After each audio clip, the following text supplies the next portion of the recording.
Hello, besties and bosses. Okay, we're waiting again. Let's see.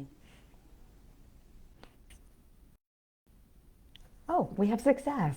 I feel like it has been a little game each week as I go on live, just seeing is this actually going to work for us because it's been a little funky going live. But happy, what day of the week is it? Happy Wednesday. I'm so happy to be here with you all and to dive into this topic and to connect with you all.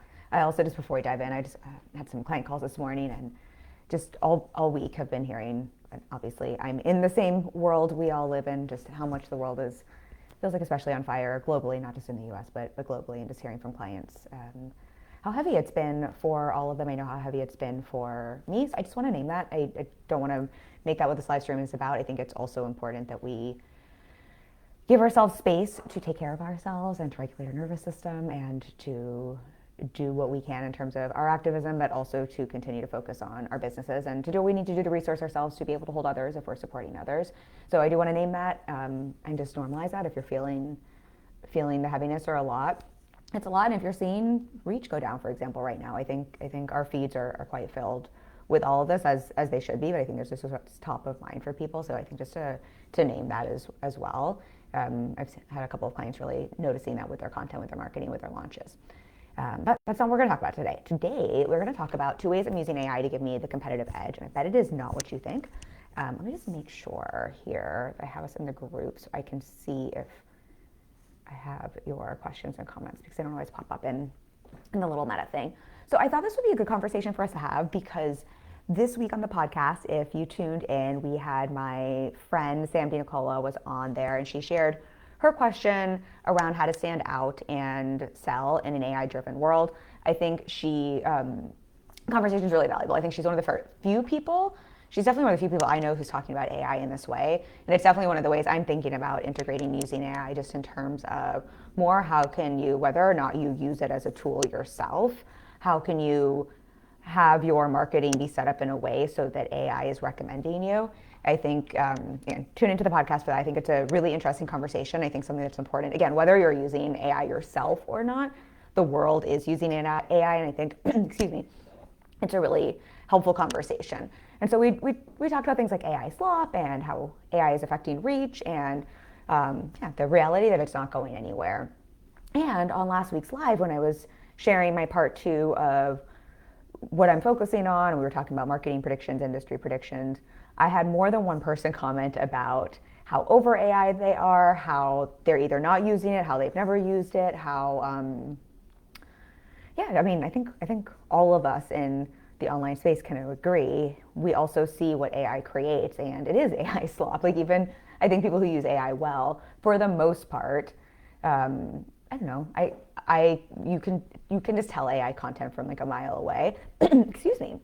And so I think like both of those pieces just made me want to bring this conversation to you today because I think what is true is AI is, again, not going anywhere. And I think the pendulum is really swinging from either I won't use AI, I won't touch it. And I think that can cause its own challenges just in terms of like not having an awareness around it or how to benefit from it. Or just people going so far the other way where it's like I only use AI. I'm outsourcing all of my thinking to AI. Here are my AI prompts. Here are my ChatGPT prompts. Buy my AI bot. I think a lot of people are creating that.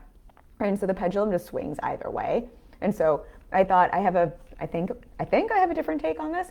I'm not sure how I'm thinking about AI in 2 ways. It's giving me the competitive edge in my business. And again, I think that maybe if you know me, you'll guess what these are, but I don't think you will. And I'm going to just talk about these and 2 valuable, you really use this as an opportunity to talk about 2 of the most valuable CEO skills that give you really an edge and help you to get almost anything you want in business. And I think this is really important for us to think about in the age of AI. And I think it's something we don't talk about enough, quite honestly, because it is not sexy at all. So let me do a horrible job selling this live stream. What we're talking about today is not sexy. And this is the shit that gets results and that I think is going to help people. I think we're going to see a really big divide in business over time. I've been talking about this quite a bit, but I think we're going to see how much AI impacts critical thinking and how much it impacts thought leadership and how much it impacts brand. And I think we will see a divide with kind of people in terms of how they're using it. So I'm going to share that. I'm going to share those two competitive edges, those two valuable assets. I'm going to talk about the role AI played in my best performing masterclasses and my marketing, how I'm using it to support my landing pages, my conversion. My landing pages with both cold and warm traffic get far, far, far, far, far above industry benchmarks. Like we get a stupid low cost per lead with my ads. Just when I'm going to talk about the role it plays in that, and I'll just share some other. I'll share some other things in terms of how I support clients with this and using AI and just where I see it being a competitive edge. If you have questions on this, if you have thoughts on this, if you have perspectives in terms of how you're using it, how you're thinking about it, please, I want this to be a conversation. Please let me know. I also cannot see comments. I'm assuming they will pop up, but please let me know if you have any anything you want to add into this. Sorry, I'm a little distracted here because I'm just trying to make sure that I can actually. Okay, there we go. See the comments as you bring them in. All right, so I think the Cliff Notes version here, I'll just kind of like cut to the Cliff Notes and then we'll go into what these two things are because I want to go into this with some granular detail in terms of how I'm thinking about it. But the overall like thing I would say is that the way AI is giving me a competitive edge is I know that most people in business are looking for the Amazon Prime effect, meaning we want those instant results. We want that next day delivery, that 2-day delivery, right? We want to put something into something and have it spit back out a result for us. That is just how our brains are wired. Most of us have a challenge with delayed gratification, and most of us really want instant gratification. I think there is a time being really great at delayed gratification isn't necessarily helpful. I know sometimes I can be overly okay with delayed gratification. I don't think that always serves us in business, but as a whole, I think this is something that can be quite challenging for people in business. And I think it can have us create a very short-term thinking instead of long-term thinking in business, and a bit of an outsourcing of our power and an expectation that I should put something in and something should spit back a result for me, which is just not how business tends to work, especially right now. And so I think what is also true, and the way I'm thinking about this and the way I think about business and kind of like the competitive edge I'll explain here in a moment, the two things there is what I think is important for us to understand. I talk about this all the time. Your brain is not wired for success, it's wired for survival. And one of the things I know about brains is our brains, because we're wired for survival, are designed to try to look for ways to conserve calories. Because if you conserve calories, right, you are more likely to survive, especially if we are having any sort of fight, flight, freeze, like any type of fear response. When we use a tool like AI, it means we can conserve calories, right? We don't have to use calories to think. We can outsource our thinking. We can outsource our thought leadership. We can outsource a lot to it, right? And so that is very, very alluring to our brain because that's what our brain wants, right? It wants that instant gratification. It wants to conserve calories. It doesn't want to have to do the hard work of thinking. I think we don't realize sometimes how much energy it takes to think for ourselves, to take our power back, right? To do these higher level thinking things in our business that I think are honestly required. And I think that is where AI becomes almost addictive. I've had clients say that like they're almost addicted to it for this reason. And so the way I see AI as a competitive edge is, or the way I'm using it as a competitive edge is I'm aware that what I need as a competitive edge is I need to be able to think for myself. I need to be able to have thought leadership. I need to be able to have discernment. I need to be able to have my own perspectives. And so if I know all of these things are true, what I'm generally thinking about as a CEO is, what are most people doing? And essentially, how do I do the opposite? Or said another way, what are the things that my business really requires of me and needs of me? What are my most valuable assets, my most valuable skills as a CEO, as a business owner, as a coach? And what are the things that most people just frankly aren't willing to do that I am? And so AI becomes a competitive edge for me because I know, again, most people are not willing to sit in discomfort and are not willing to do the uncomfortable work or like use the calories our brain wants for critical thinking and discernment. So discomfort, critical thinking, and discernment. And so I also think as a CEO, whether you're a coach or not, but as a CEO, two of your most valuable skill sets are being able to sit in discomfort, right? That's kind of the path to getting everything we want. Right? Like the more we can stretch our tolerance for discomfort, the more we can stretch our capacity for discomfort. It's sort of like the more we can stretch our comfort zone. What is that like? Haven't you ever seen the concentric circles where it's like you are here, here's your comfort zone, like all of your growth happens on the edge of your comfort zone. But the more we can stretch our comfort zone, right, the more we can be comfortable being uncomfortable, the more we can grow as a business owner with whatever it is we're doing. I mean, that's kind of the name of the game. And the more we can have critical thinking and discernment, right? Like that's where our thought leadership comes from. Again, those I think are just two of your most valuable assets. And so while I think AI can support with some of this, the same way having a coach can support you to sit in discomfort, or having a coach can just support you by asking you questions for critical thinking. I think when we ask AI or when we ask a coach to replace those skill sets for us, right, we give our power away to a tool, to a coach, to a course, to a guru, to a religion, right? It's very, to the internet. Whenever we're giving our power away to something, or asking something to replace those skill sets for it or to do that for it, we rob ourselves of the benefit of it. And so this is like, again, my Cliff Notes, and I'll break this down more in terms of how I'm thinking about this. But the way I see AI as my biggest competitive, or like the way I use it, is it's not that I'm not using it at all, but if I know that most people are using it to outsource their thinking, to like get that immediate instant gratification and feedback because they don't want to be uncomfortable sitting in the challenge of like being unsure or having to work through something or having to slog through something, right? And they're robbing themselves of those learning curves. I know if I do the opposite, that right there is a competitive edge. And so AI kind of becomes this, it sounds like so screwed up, but it's sort of like, oh, wow, like if everybody is over here doing this and I'm one of the few people doing this, right? And I think there's going to be this huge divide in terms of people who, right, in terms of like who are losing their critical thinking skills or losing their brand or losing their discernment or losing their ability to sit in discomfort or tolerance or like even their ability to think. Right? And we're creating this divide. Like I'm just ensuring that I'm going to be on this other side. And I also know what are people looking for, right? What do people want to hire for? They're just going to need more and more support with those very things. So it's not that I'm not using it, but I'm really trying to be mindful of not using it to outsource any of what we're talking about here in the way I think most people in our space are using it. And that is, I think, why it is giving me a huge competitive edge. And I'll explain granularly, like in more detail, and in two ways I'm really thinking about that. I'm just seeing here. Okay, so let me just I got this new coffee, y'all. My coach sent me. It's called, I think, Cometeer. It's like flash frozen coffee pods. I'm a coffee snob. I live in New York. I'm a coffee snob. I did not think I would like them, but they're really, really good. And so I need to sip it back because I just made myself a treat. But I think kind of to what we were speaking to earlier, just in terms of understanding the competitive edge here. And again, I'm not making an argument for don't use AI, but I'm going to talk about how I'm thinking about using it or not using it. I do think a lot of people are over relying on it and they don't even realize that. And again, where they're outsourcing their power to it and they're not using it as a tool, they're using it as a replacement. And there are studies on this as well.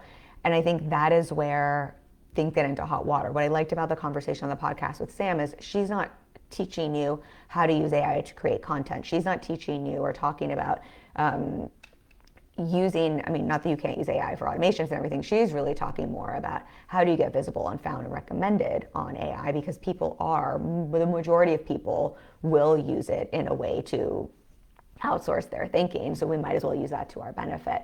Because I think we have to remember, most people, especially when we think about scaling, most people are trying to optimize for speed. They are, again, trying to avoid any type of cognitive load, strain, thinking, because we're wired that way as humans, right? We have to be very conscious to work against that. Otherwise, on default, our brain will just always look for the path of least resistance and the shortcut. I see this in the gym all the time. It's why I really appreciate having good coaches and trainers who also know me. Is as soon as you get fatigued, right, your body looks for the way to shortcut things because that's what it is designed to do for survival. But if I want to get stronger at the gym, that is not the thing that helps me get stronger at the gym. And so I need someone to sometimes say like, hey, you're doing these funny things with your form because your body's basically looking for the shortcut here instead of the thing that's actually going to make you stronger. And again, I think a lot of people in business, and this is normal, right? We all want certainty, but we are trying to get certainty from outside ourselves instead of creating certainty through our own self-trust, our own discernment, our own critical thinking, our own actions, our own data.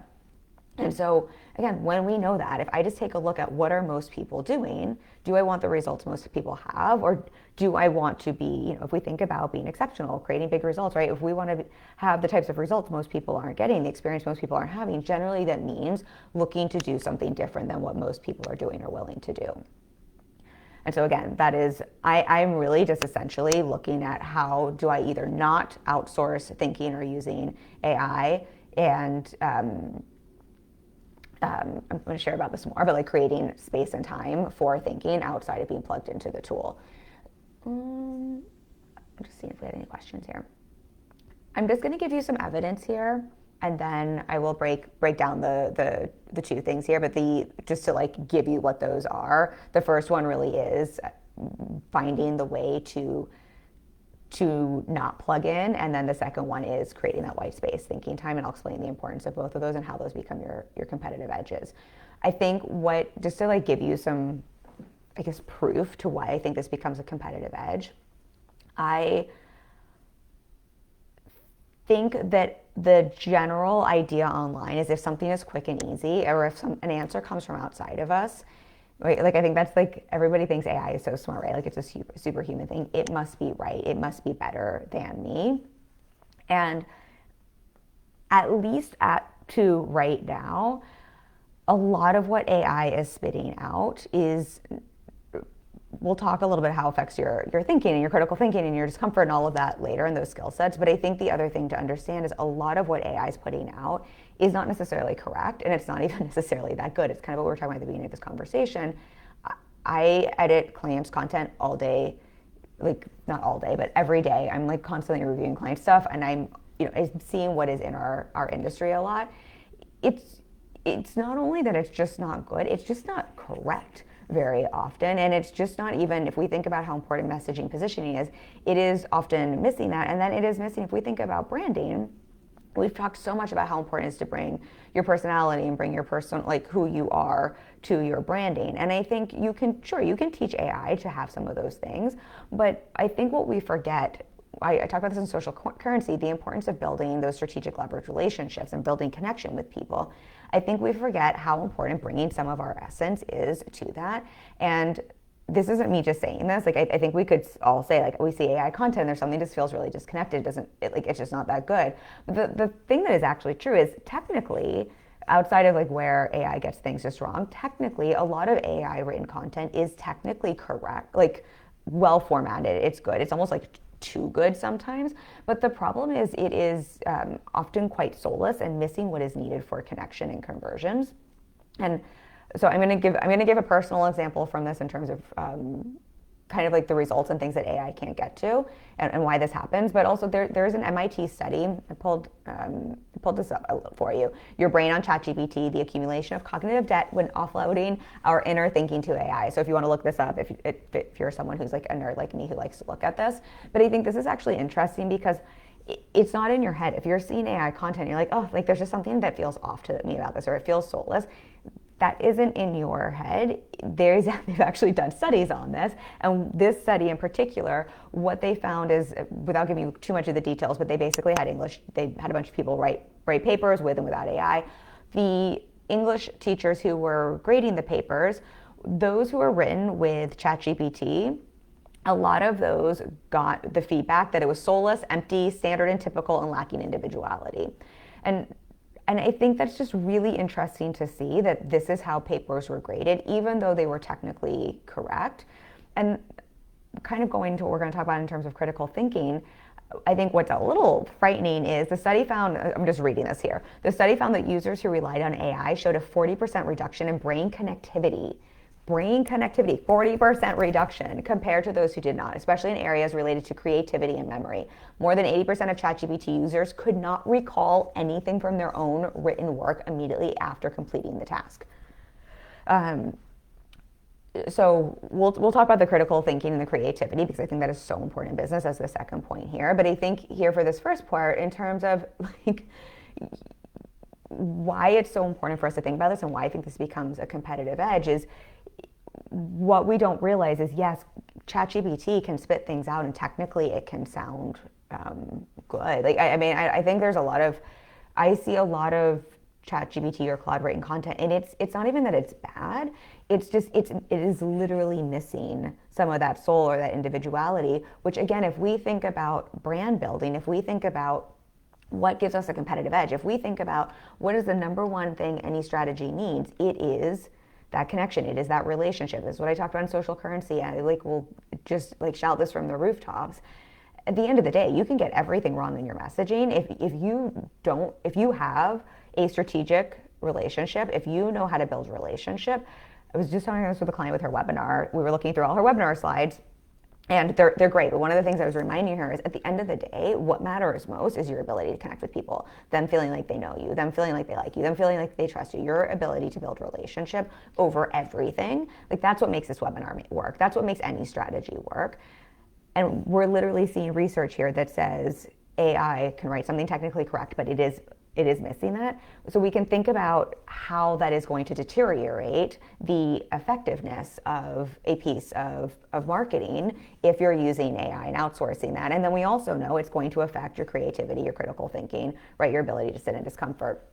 So I said I would share some personal proof around this. The last masterclass, Social Currency, that was the best performing masterclass I've had on almost every metric. So in terms of our landing page conversion rates, in terms of our ads landing page conversion rates, so organic and ads, in terms of our ads cost per lead without even testing, was stupidly low in a great way. In terms of, we had people booking consultations before I had even wrapped up the masterclass. So just in terms of conversion rates. And I think what's really helpful to understand there is, I think one of the reasons for that is none of that was generated by AI. I had someone book a consultation. One of the things they said was I go to so many of these things and they all kind of just sound the same. And this actually, this was the first time I heard this, in this way, this has felt so different. I mean, in some ways, I didn't even have to try that hard to be different, right? That got to be my competitive edge. I was able to stand out partially just because I simply didn't rely on a tool that I guarantee you, and here's my proof, I'll give you my proof in a second, I guarantee you would have watered down and made that class work. And so the way I can prove that to you is, when I was coming up with the title for the class, I had brainstormed a bunch of things and I was kind of stuck on it. I was like, well, let's just test this. Let's just see what AI gives me. And so because I have discernment, right, I put in some keywords to AI and it gave me back 30 titles. And they were all crap to mediocre at best. And I think there were probably a couple in there I could have just gone with, and I think they would have been fine, right? A lot of things would have been fine. And what I realized in that moment, I was like, oh, interesting. I'm I see how this goes. So if I do this, right, I'm going to have something, it's not going to really feel like me, but it'll technically be good. I can see where that gets me. I was I see what's happening is I just haven't come up with a title that feels good. And this is where I made this connection with AI. I'm and it's hard, right? This feels uncomfortable. This feels hard. I don't have an immediate answer and good title, right? I can't just ask my coach to give me a good title. AI, I can ask it and it can give me this, and I can either run with that and have something that's whatever, okay, and kind of soulless, or I just have to be willing to kind of be uncomfortable and sit in the discomfort of, I don't have a good title yet. I don't have an answer with this. I just need to let myself think, and I have to do the hard work of thinking, which my brain does not want to do, and which is actually what I did. And had to think for a couple of days, and then Social Currency, the name, which I personally like and think is very good, came to me in the shower. But it came to me after chewing on it for a while and having to sit through the discomfort of not knowing, and having to sit through and wading through a bunch of I had a bunch of honestly really crappy ideas at first. And I share that to say that's just the shit most people don't want to do, which is why most people want to lean on AI, because it is so much easier. Again, our brain wants to conserve calories, and we hate fucking sitting in discomfort, and we hate not having an immediate answer, all the things I was saying before. And so it is so much more soothing. It is so much easier. It gives us an instant gratification. It is so much more validating. It takes us out of discomfort if we can just plug something into AI, or just ask our coach to give us answers instead of coaching us through us, right? And if it can just give us back some things. And again, they were okay. It's not like they were horrible. I just don't think they would have been anything special, unique, original. It definitely didn't give me Social Currency. It gave me exactly what you would expect it would give me. Again, this is where it becomes a competitive edge to be able to sit in discomfort and to be able to have critical thinking skills and be willing to do the thinking for yourself. It's just most people don't want to do that. And I think that is the way to leverage AI. is by not using it in the way most people are using it. Hopefully this is making sense. You all are very quiet, so let me know if you have questions. So kind of going back here to the research here, into what we're talking about, and then I will share just more specifically those 2 points and how I'm specifically doing that and thinking about that. I think the first point here is, it's not that AI creates bad content. It's just that there is research that literally says it's going to be soulless, it's going to lack individuality, and it is going to have effects on your brain, your motivation, your critical thinking, and your discernment. And that really matters if we think about what are the skill sets we need as a CEO, what are the skill sets we need if we want to essentially be able to, stand out and sell and market and connect with people in an AI-driven world. I think the other problem with overly relying on AI and seeing it as a way to plug in and think for us, or to give us work instead of a tool we can use, and I'll share how I do use it as a tool, is the more you use it, the more you sound like it, and the more you use it and the more you rely on it, the less capable you are of coming up with your own ideas and creative thinking. So that's part of what the study was showing, right? That cognitive, the 47% in terms of the cognitivity, but studies also show the effects of overusing this is how much people's ability to come up with new ideas, idea generation, goes down, to the degree that as people use AI more, they will just essentially revert to just copy and paste as a strategy the more they use it. That's what they found in that MIT study.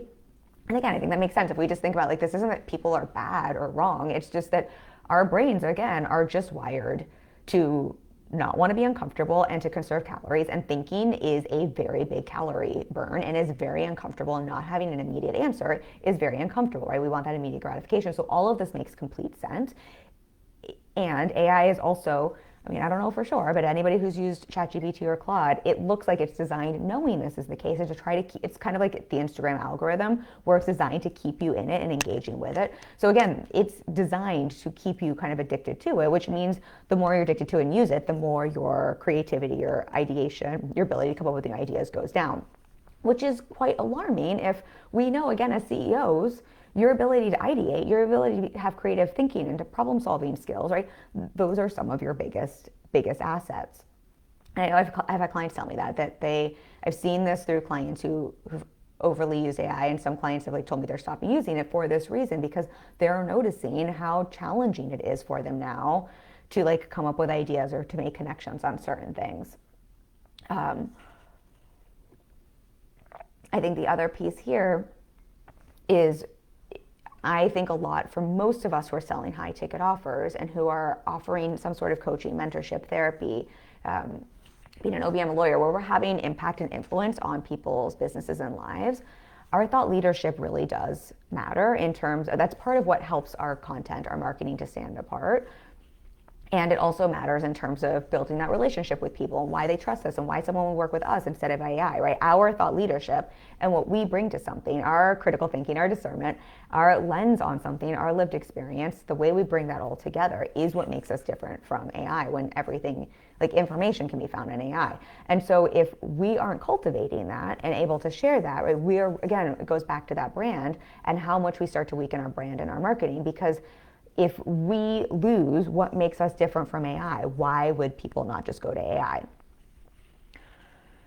So my rule of thumb, and the first thing here I would say is, in terms of my competitive edge, the competitive edge and the way I think about AI is, the first piece here is, am I willing to sit in the discomfort of having to think, of not knowing the answer, of having to wait for something, of having to write a bunch of notes out until I come to something.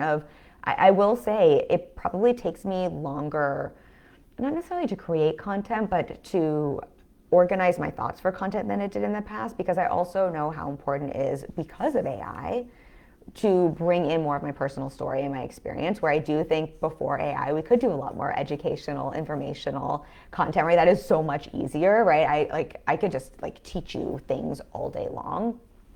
And I think it does take a little bit more work and honestly, it's uncomfortable for me sometimes, right? To have to sit and think like, okay, but what is my personal experience of this? Like, what are my clients going through? Like, what am I really noticing? How can I think about that? And so I would say one of the first things there is just that edge is being willing to sit in the discomfort and stretch my tolerance for that discomfort, and stretching my ability to not, for delayed gratification instead of instant gratification, and really seeing AI as a tool, and I will share like how I use that as a tool, but seeing it as a tool and not meant to be like a, I don't know why Pez dispenser comes to mind, but I think instead of seeing it as like a Pez dispenser for ideas, where it's like I think where a lot of people are having AI not immediately sabotage their business, but I think it will sabotage their CEO skills long term, is as soon as that discomfort of, I don't know the answer, I don't know how to think about this, I don't have an idea, I don't know what to say,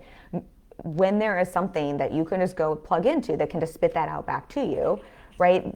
Again, that is so immediately gratifying. It is so self-soothing. It removes all of that discomfort, right? And it is that like Amazon Prime effect. And that gets really reinforced. The more we can avoid leaning into that, right? The more we stretch our capacity for all of the things that actually make it much easier now for me to, I mean, I say it was uncomfortable coming up with the title for that masterclass, but I was like, not really. It just meant I didn't have it some crap spit out to me in 3 seconds. It just meant I had to sit with it for a whole day while I was doing other things.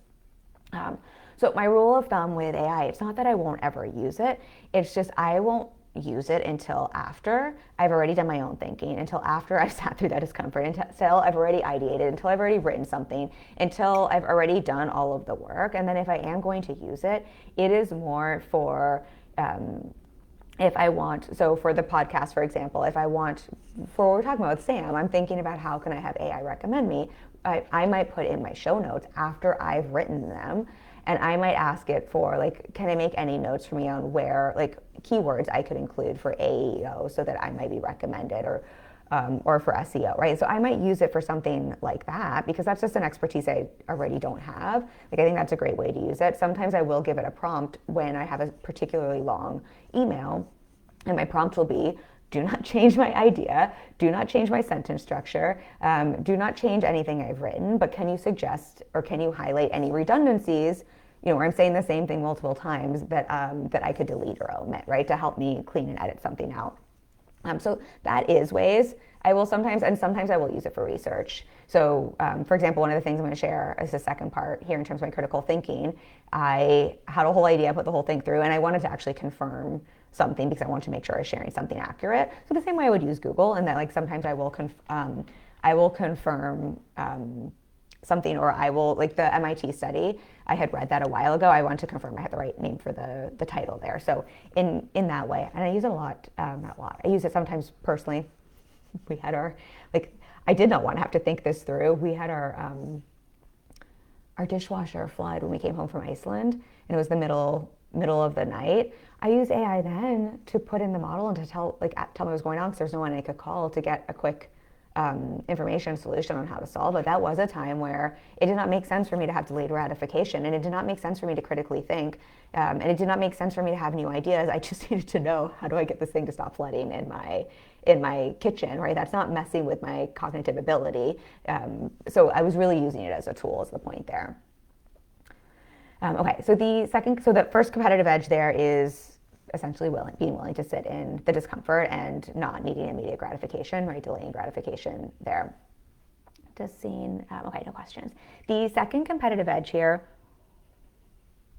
in terms of how I'm thinking about AI and using it or not using it, is working my critical thinking skills. So we've been talking about that a lot. My creativity muscle, metacognition, and my own thought leadership. So I'm gonna sound like such a fucking nerd. I feel like maybe this whole masterclass, I'm like, this is the masterclass where I come out as the big nerd that I am. In case y'all didn't know that already. So I don't know how interesting this will be to all of you, but I'm sharing it anyway because this is genuinely how I think about all of this. When I was in middle school, I was tested into I don't know, a special gifted program type thing.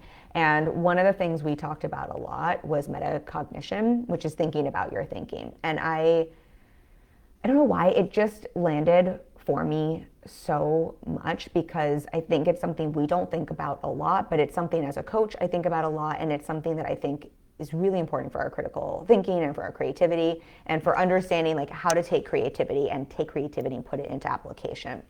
And so I think about, not that like you need to know the term a lot, but I think about metacognition and thinking about thinking quite a bit. I also just think as a coach, that's important. And then with this, I think in terms of branding and marketing as we're scaling, I think this is not true for every business, but for most of you as service providers, I think so much about the importance of having thought leadership, and especially in an AI-driven world, having our own thoughts, having our own ideas, being able to share not just who we are and our personality. I do think people want to know that, but I think even more so, I think what people care about is understanding our lived experience, why us, what we bring to the table, how we think about something, how we can support them in a way that is different than AI. I think that's always been true, but I think it's even more so now in terms of like what is that competitive edge with like how we are and are not using AI. And for all of this to be true, right? For us to be able to have thought, for us to be able to have metacognition. I always think I'm using the wrong like tense of that, but for us to be able to do that, right, so that we can have that thought leadership, right, so that we can think about our thinking and see what our thought leadership is, so we can have those ideas, so we can be innovative, so we can share things with our people to help them see like why us instead of just getting an answer from a robot.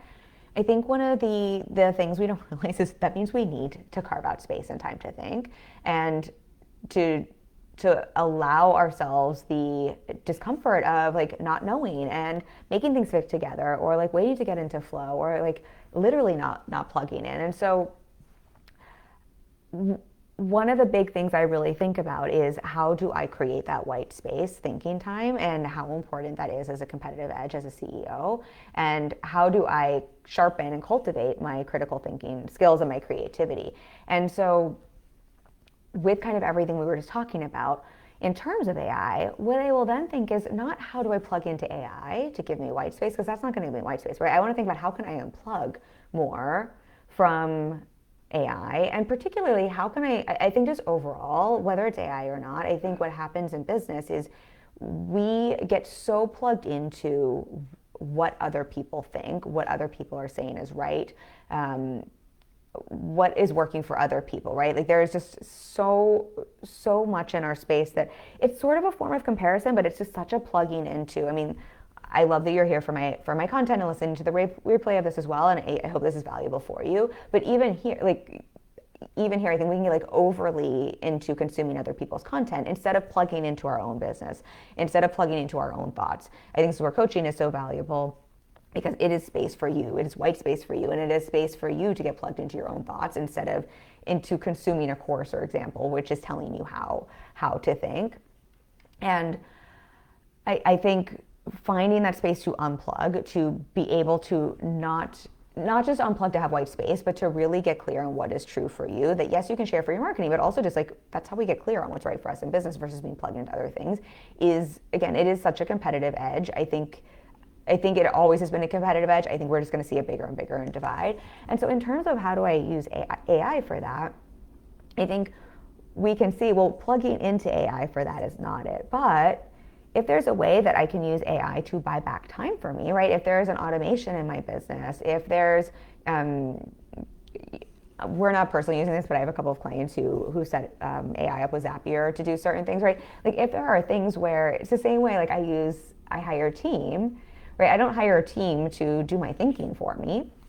I don't hire my team to lead my business for me. I hire my team to do things that don't need to be done by me, right? That don't need my thinking in them, to buy back my time so that I can either serve clients or so I can have white space time to think, right? To cultivate these ideas.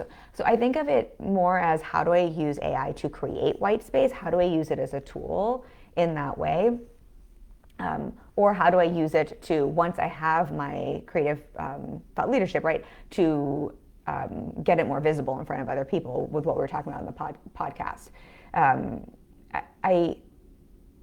I'm just trying to think of where I want to go this just based on time. I had so much here on thinking about your own thinking, but I'm just looking at the time. How much do I want to share with you on this?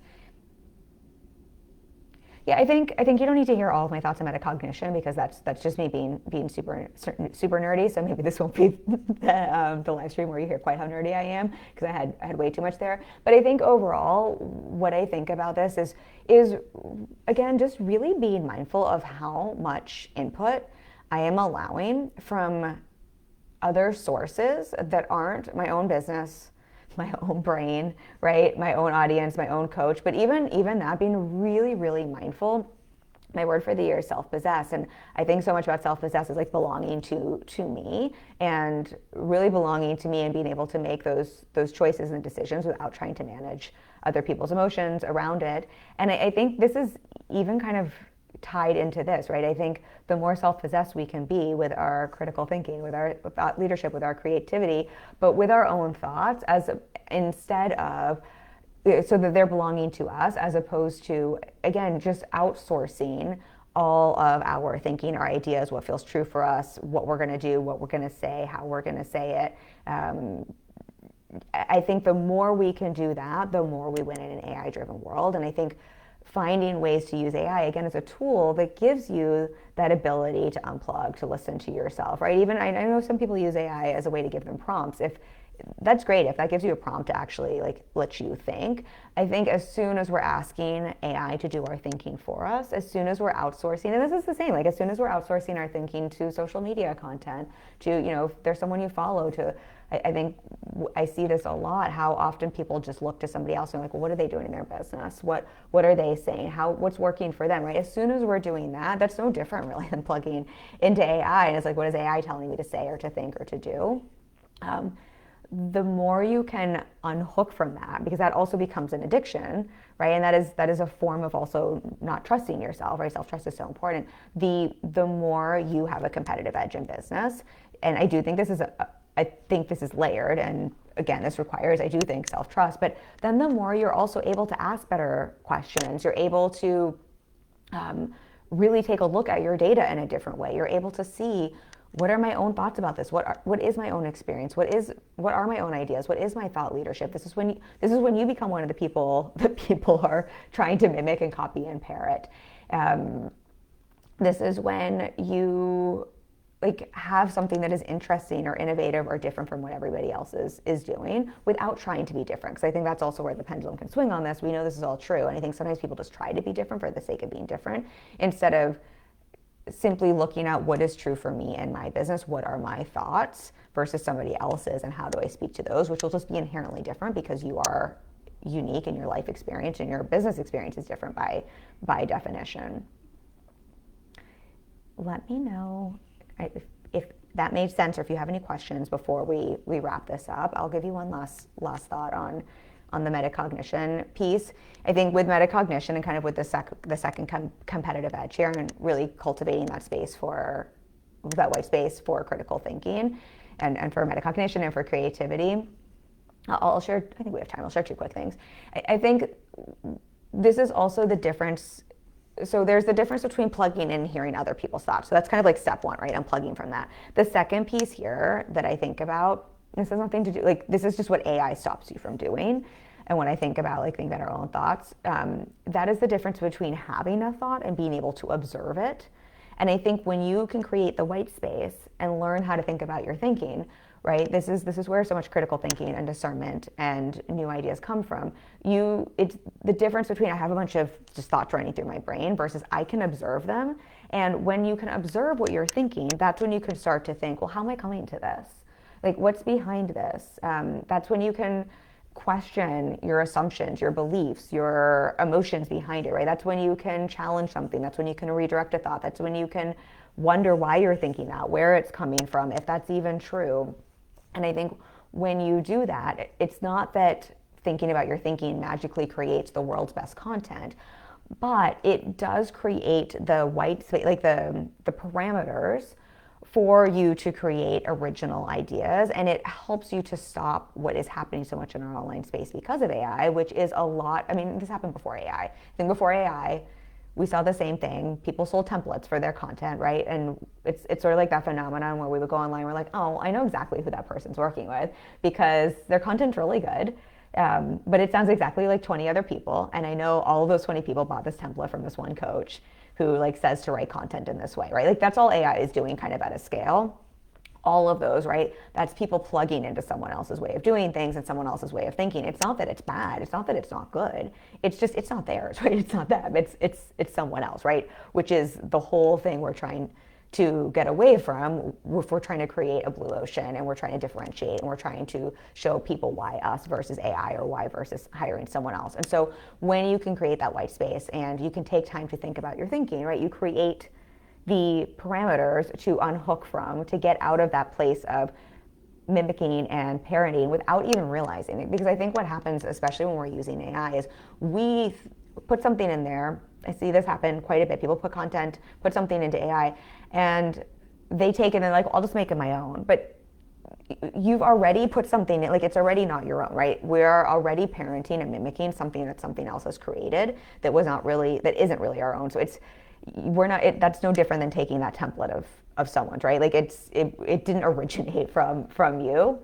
I think the other thing that happens is as soon as, so we'll go back to the masterclass title idea. If I wasn't really using that as an experiment and I was just using that to come up with my masterclass titles, I think what happens is as soon as this, I see this, there's studies on this. So if you've ever been in a mastermind or in a group setting, I swear this is all connected.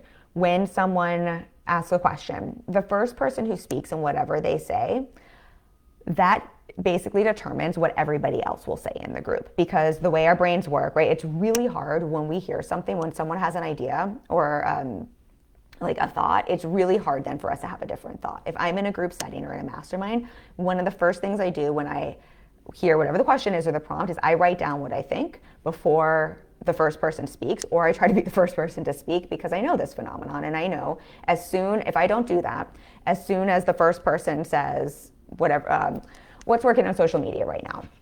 Or, hey, I have this problem with my client, what should I do? As soon as the first person says their idea, that will create basically bias in our brain, and everybody will have that will dictate what everybody says afterwards instead of having that original thought. So AI does this kind of on at a larger scale. As soon as you ask AI to ideate with you and to give you ideas, as soon as it gives you a bunch of ideas, you basically get boxed in. Not that you can't think outside of this, but if we're not aware this is happening, right? If you ask it to come up with some titles and it gives you 10, what you'll see is even if you come up with something original that's your own, it is a version of what it gave you, because it's very hard to think outside the box, because as soon as we get that first input, right, those are the parameters, that's the box your brain is being told to think in. It's the same phenomenon that happens in group conversations. It's why, if you have team meetings or leadership meetings, if you want your team to innovate, if you want people to innovate and have great ideas, have them write their stuff down first and share it. Don't have one person speak and say an idea, because everybody will just have a parrot, like a bird parroting, a mimicking form of that. So that's what happens with AI as well. So that's why when we can go into creating white space, not plugging into other sources, other people, not using AI to come up with their ideas, and use it more if you need to for research or to edit or to refine or for the AEO keywords or whatever that is.